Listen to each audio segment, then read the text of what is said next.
Recording start है बेटा। Now class 12 physical education unit 10 training in sports 1 mark questions chapter 10 most important questions है ये। First question is what do you mean by training. इसके अंदर हमें training का जो मीनिंग पूछा है वो एक्सप्लेन करना है।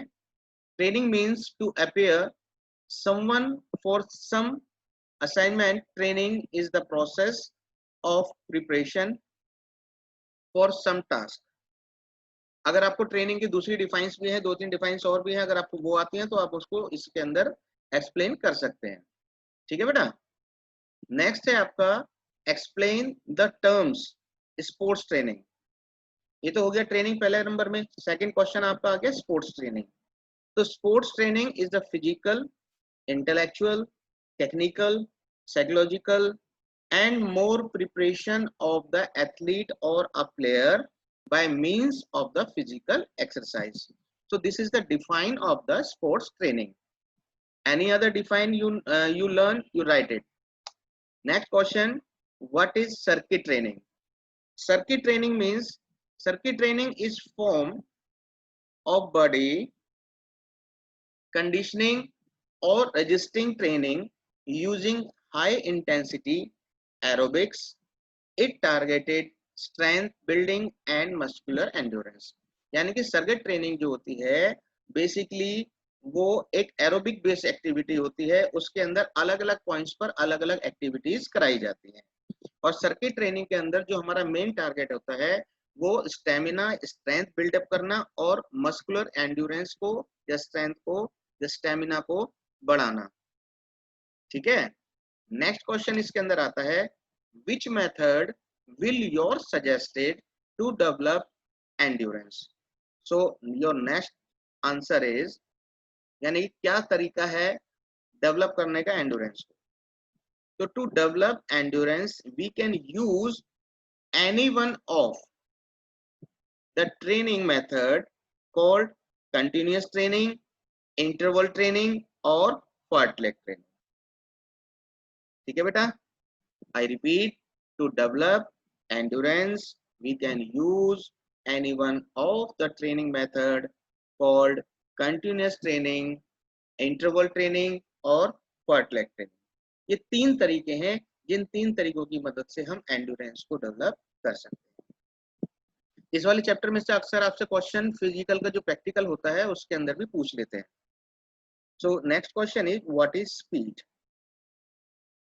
So it is ability to cover distance in minimum possible time or the ability. It is ability to cover distance in minimum possible time or the ability to perform movement in the shortest possible time. यानी कि speed क्या है? कम से कम दूरी को, ज्यादा से ज्यादा दूरी को कम से कम टाइम में अपनी परफॉर्मेंस के थ्रू उसे कवर जो किया जाता है उसको हम स्पीड कहते हैं। यानी कि it is ability to cover distance in minimum possible time और the ability to perform movement in the shortest possible time. Now your next question is what are pace races. अब इसके अंदर सीधा से लगेंगे pace races means running the whole distance of a race at a constant speed. In pace races, an athlete run the race with uniform speed, generally 800 meter and above. Clear beta? I repeat, what are the pace races? Pace races means running the whole distance of a race at a constant speed. यानी कि एक ही speed पर लगातार पूरे के पूरे space को cover करना पेस रेस कहलाता है, जो कि 800 मीटर और उससे अबव हो सकती है। नेक्स्ट आपका आता है write any 2 definition of sports training. इसके अंदर आप क्या लिखोगे? According to Matthew, sports training is the basic from the preparation of a sports person. According to Marin, देखिए अलग अलग की इसमें डिफाइन दी हुई है। It is planned to control process to achieve goals in which the changes of motor performance and behavior are made through measures of content, method, and organization. So this is the define. Now the next question is list two effect of circuit training. Circuit training जो होती है ना बेटा, एक circle के अंदर होती है, ठीक है। आप बुक के अंदर देखोगे तो इसकी पिक्चर आपको नजर आएगी। तो circuit training is a form of body conditioning और resistance training using high intensity aerobic. It targets strength building and muscular endurance. तो कुल मिला के बेटा हमारी जो सर्किट ट्रेनिंग होती है वो बेसिकली एक एरोबिक टाइप एक्टिविटी होती है, चाहे उसमें रनिंग हो, जंपिंग हो, पुशअप हो, सिटअप हो और आपके एरोबिक एक्सरसाइजेज हो। तो बेसिकली ये जो हमारी सर्किट ट्रेनिंग है ये हमारे स्ट्रेंथ बिल्डअप के लिए और मस्कुलर एंड्योरेंस के लिए है। अब क्वेश्चन आता है व्हाट इज एंड्योरेंस, कि भाई एंड्योरेंस वर्ड बार बार आ रहा है, ये है क्या। So endurance is the ability to do sports movement with the desired quality and speed under the condition of fatigue। यानी कि एंड्योरेंस वो एबिलिटी है इस जो कि स्पोर्ट्स मूवमेंट के अंदर जो कि आपकी क्वालिटी और स्पीड अंडर द कंडीशन दिखाती है कि आप थकते हैं या नहीं एक स्पेसिफिक स्पीड के अंदर। आपके बेसिकली अगर मैं कहूँ कि वो दिखाएगी कि आपके अंदर स्टेमिना कितना है, आप कितनी मूवमेंट कर सकते हो। तो बेसिकली आपकी जो स्पोर्ट्स मूवमेंट को शो करती है उसे हम कहते हैं एंड्योरेंस। तो which method will suggest to develop the endurance?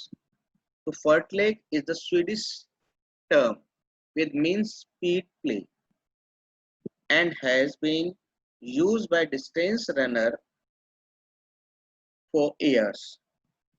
Fartlek is a form of road running or crossing country running in which the runner usually changes to pace significantly during the run. The method was introduced by Ost Astent and Ghost Heller. It is good for aerobic and anaerobic fitness. That is why it makes an athlete a better sprinter and a better long distance runner। यानी कि देखिए फर्टलेक एक Swedish word है जिसका मतलब होता है speed play, यानी कि अपनी पूरी कंप्लीट ट्रेनिंग के साथ पूरी एक स्टेमिना, पूरी स्ट्रेंथ, पूरी एक स्पीड के साथ जो हम डिस्टेंस कवर करते हैं वो फर्टलेक ट्रेनिंग के अंदर आता है। जैसे आपकी स्प्रिंट रेस जो होती है जिसमें आप 100 मीटर, 200 मीटर, 400 मीटर को अचीव करते हैं और लॉन्ग डिस्टेंस रेसेस को भी अचीव करते हैं एक स्पेसिफिक स्पीड के साथ। तो इसको जो सबसे पहले दिया वो ओ एस्टेंट और गोस्ट एलनर ने दिया। फर्टलेक मेथड को ये स्वीडिश टर्म है जिसका मतलब होता है स्पीड प्ले। अगला इसके अंदर आता है what are the method for developing flexibility. तो इसके अंदर आपको चार चीजें लिखनी है। Methods for developing the flexibility are ballistic method, slow stretching method, slow stretching and holding method, post isometric and stretching method.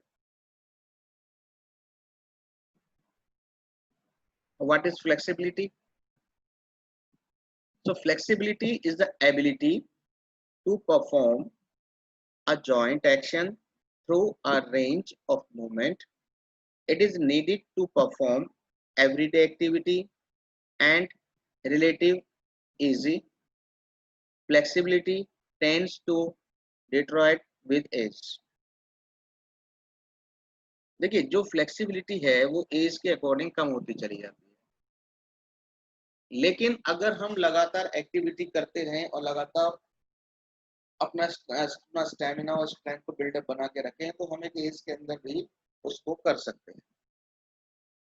अब 3 मार्क्स क्वेश्चन जो हैं उसमें आपका क्वेश्चन उसने पूछ लिया explain the advantage of the fartlek training, जो अभी हम पीछे पढ़ रहे थे। This is the Swedish word, ठीक है ना, स्पीड वाला जो था स्पीड रन, जिसके अंदर इसके एडवांटेजेस अब इसने पूछे हैं। तो एक क्वेश्चन तो वो बन गया what is the fartlek training, और उसी के अंदर इस क्वेश्चन को जोड़ दो तो आपका 5 मार्क्स का क्वेश्चन तैयार हो जाता है। So advantage of the footleg training, it is good for the increasing strength and cardiorespiratory endurance. Second, several athletes can take part in the training program at a time. It does not require any equipment and can be organized easily. This training method is not rigged, it is flexible in nature. It improves the efficiency in the heart and lungs. It provides experiences of nature. Now, next is different isometric and isotonic exercise. See, an isometric constraint occurs with there is tension on a muscles without any movement. ये मैंने आपको कल बताया था, आपको शुक्रवार की class में बहुत अच्छे तरीके से समझाया था मैंने। आइसोमेट्रिक और आइसोटोनिक, इस एक में मूवमेंट होती है और एक में मूवमेंट नहीं होती है। यानी कि आप दीवार को पुश कर रहे हैं लेकिन मूवमेंट नहीं हो रही, बट आप पूरा वर्क कर रहे हैं, ठीक है। दूसरे के अंदर आप किसी चीज को हिट कर रहे हैं और वो चीज मूव होकर दूर जा रही है, तो उसके अंदर दोनों ही मसल्स में इफेक्ट जो पड़ता है वो आइसोटोनिक, आइसोमेट्रिक और आइसोनेटिक अलग अलग exercise. So the length of the muscles remain constant. Isotonic exercises involve control construction and extension of comparison between isometric and isotonic exercise. So isometric and isotonic exercise के बीच में difference क्या आता है? Number one, less or no equipment required in isometric. Isotonic के अंदर sometime equipment is required to perform them. Second, it develops static strength. इसके अंदर देखिए isotonic के अंदर it develops dynamic strength. Then I need less time, it needs less time, और उसके अंदर muscles which are used in this exercise gain most strength.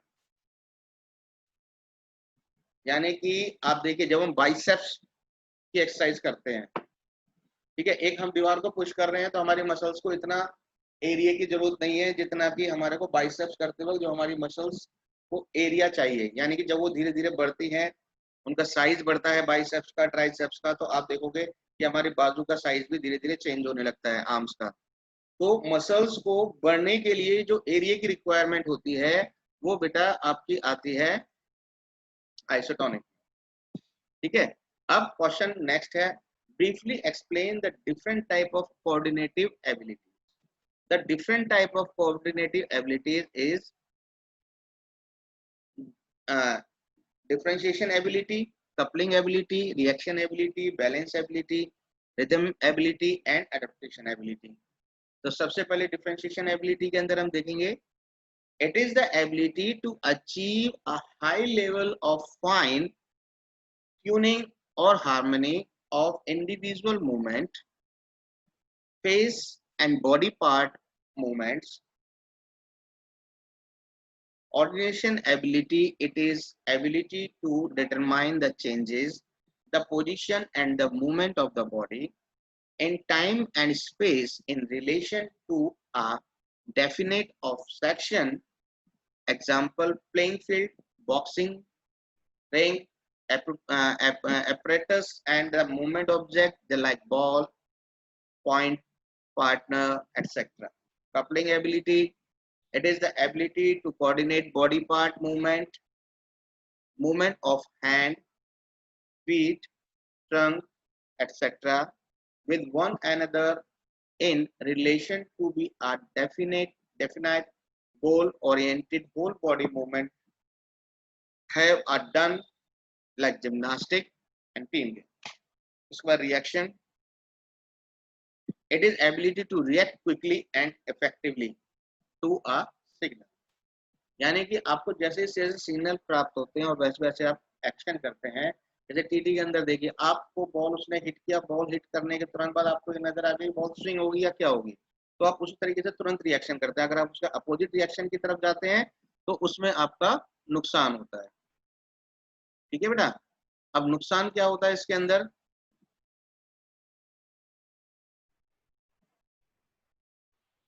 Sujal wait कीजिए बेटा। Rhythm ability, it is the ability to preserve an extreme given rhythm and reproduce to in it in motor action. Adaptation ability, it is the ability to adjust or complete change in the movement program during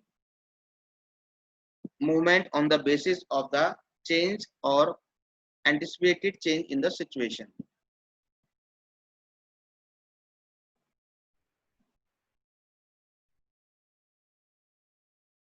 इसके बाद आपके psychological factor आते हैं जो कि speed को determine करते हैं। Number 1 reaction speed, movement speed, acceleration speed, locomotor ability and speed endurance. Reaction speed के अंदर क्या होता है? क्विकली एक्शन जो होता है इसके अंदर, it is ability to respond to given the stimulus as quickly as possible. In sports, reaction ability is not only significant to react quickly to a single, but it should also be accurate according to situation. Next इसके अंदर आता है आपका movement speed. It is the ability to do a single movement in the minimum time. Movement speed is of high relevance in sports like jumping, throwing, kicking, boxing etcetera. Acceleration के अंदर it is the ability to increase the speed for the maximum to minimum to maximum, यानी कि कम से ज्यादा की तरफ। इसके अंदर आपका क्या आता है? Hockey, swimming, football, gymnastic. Locomotor ability, इसमें मेंटेन करके रखनी पड़ती है अपने मैक्सिमम स्पीड को, ठीक है, ओवर पीरियड ऑफ टाइम। इसके अंदर आपकी speed, skating, race, swimming, hockey, football. Speed endurance, it is the ability to do sports movement with high speed under the condition of fatigue, यानी कि जब आप थकान की उस कंडीशन में, लेकिन उस वक्त भी आपकी स्पीड पूरी हाई होनी चाहिए, जो कि आपकी आती है anaerobic capacity, physical factor and level of skill. ठीक है बेटा। इसके बाद आपका आता है स्ट्रेंथ। जरा एक मिनट रुकिए। Yes, next question is what is strength? Discuss any two type of exercise used for the strength development. तो इसके अंदर आप लोगों को करना क्या है? सबसे पहले तो इसमें आप लोगों को स्ट्रेंथ की डिफाइन लिखनी है। तो strength is the ability of muscles to exert force in a single muscles contraction for, or it is ability to overcome resistance. Strength is an essential component of the physical fitness. इसके अंदर आप क्या लिखोगे?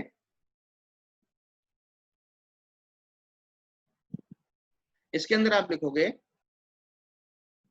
Type of the exercise of the strength and development are isometric, isotonic और isokinetic. ठीक है।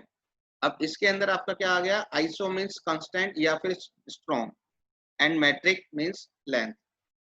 And isometric construction occur when there is a tension on a muscles but no movement is made, causing the length of the muscles to remain the same. जैसे ball को आप धक्का मारते हैं, वो इसका बेस्ट एग्जांपल है। Isotonic exercise, isotonic exercise from the exercise which involve control, contraction and the extension of muscles and mobilization of the joint around those muscles. Shot put हो गया, javelin हो गया। Isonetic exercise are the performed specially designed machines. These exercises were developed by the Perrin in 1968. In this exercise, there is a movement along the continuous tension in both flexor and extensor muscles. तो इस तरीके से आपके 3 marks के जो question हैं वो इसके अंदर आ जाते हैं।